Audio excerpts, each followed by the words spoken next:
everyone and welcome, this is John from Twilled and Twisted, and today I'm going to be challenging myself with a recreation challenge of a mystery Tsum Tsum. Now this is series 1.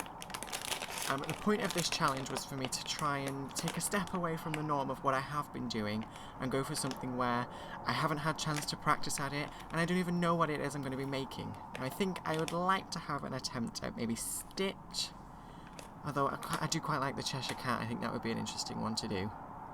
But I mean any of them, and it would be interesting to see what I could come up with and whether it would be possible for me to make them out of paper quilling. So I'll take some scissors and see what we have in this pack. Now I'm completely unaware of what I might be making today, which is quite scary. I've not had a chance to practice. I don't normally do first attempts on camera. Okay, so we've got Winnie the Pooh.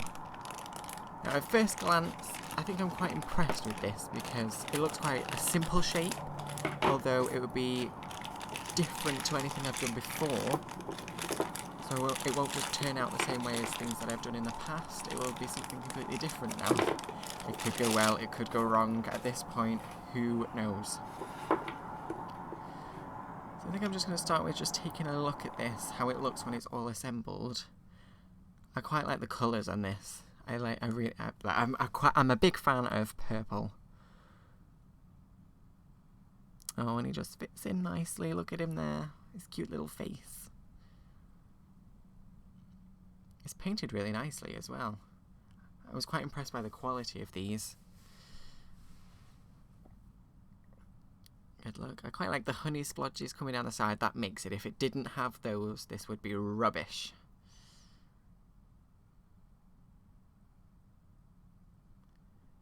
I'm quite glad with these that they're all rounded shapes, because that's what's quite easy to do with quilling, is they all tend to be round shapes. It's hard to get rigid corners, so that's a big plus in my favour. So I best get started with the quilling and see what I can come up with. So first I'm going to start with a cerise paper. This is 3mm width, or 1/8 of an inch. So I'm just going to roll them into a tight coil, pretty much the same way I do every piece, is to roll them into a tight coil first.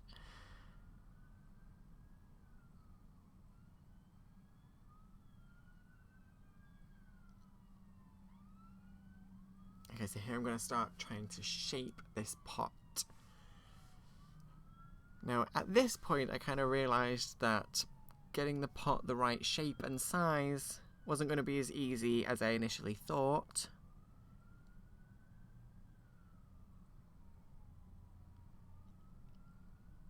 But when I had something that I thought I was quite happy with, I coated the inside with glue so that it would retain its shape. I did the exact same thing with the top piece. So now it's time to glue them together, and I have had complaints in the past about the way I just fill them with glue normally.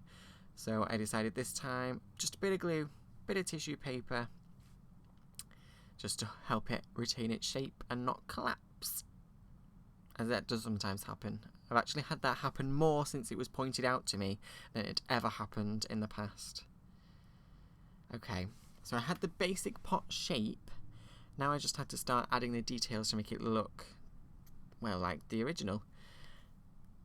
So here I decided to twist paper around the cap for my glue so that I could have a hollow centre. And I glue the edges here so that all the strips stay together and they don't come apart.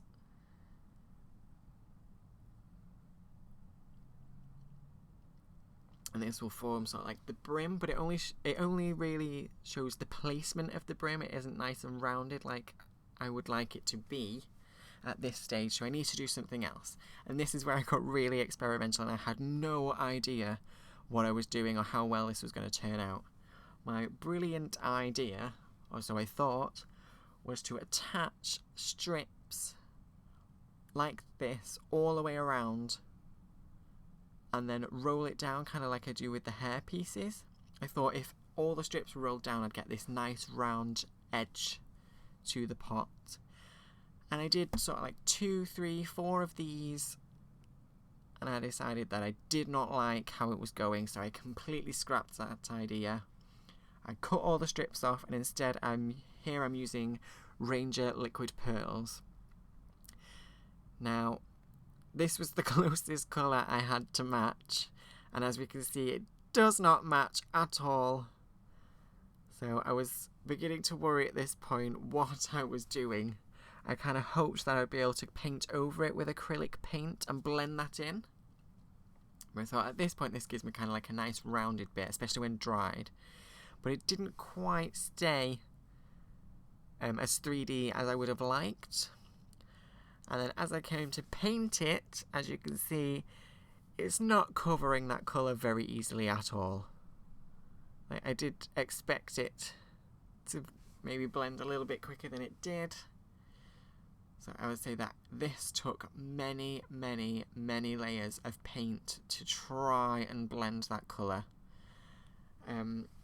The effect of having so much acrylic paint on top of that paper it was not the best. I mean, it looks fairly okay on camera, but in real life it kind of has a plasticky effect, which I didn't want. I wanted it to kind of retain its paper texture, so I do regret doing that now, but I thought, lesson learned.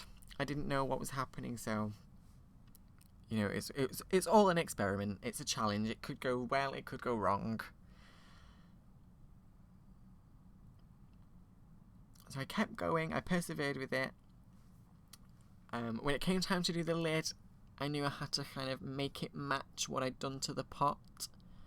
So here I am with the liquid pearls. That is the wrong colour. That doesn't paint over easily at all. But I tried. I tried to get it to blend. I did my best. As I say, the effect of so many layers of paint didn't produce a nice finish at all. I was quite disappointed with the way the lid went. To the point where I did want to scrap this whole piece and start again, but I didn't. You know, it was the point of the challenge that my first attempt is what you see. You see my first attempt, and that's just, it is what it is.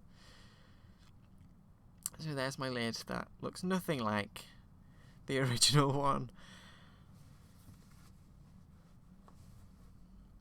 But this was my best bit. Filling the pot with yellow liquid pearls to be the honey and adding all the little splodges. This saved the piece for me. If it wasn't for this, I don't think I'd have showed you this video, because I'm not really impressed with how it was turning out, but I did love this bit. This bit was my favourite bit to do. I think that's the thing when you do creative things and you work with paints and glues and glitters and things like that, you like things that are a little bit messy and don't look so perfect. I did my best to get it to match the original shape, so I was happy with that. So once it dried, I just had to glue on this round shape that I had for his face. Again, the yellow of paper and the yellow of the original Tsum Tsum didn't really match, but at this point I thought it didn't matter because a lot of the colours were not matching at this point. But I was hoping that it would look okay in the end. So I quilled little round shapes to be his little feet. Cute little feet.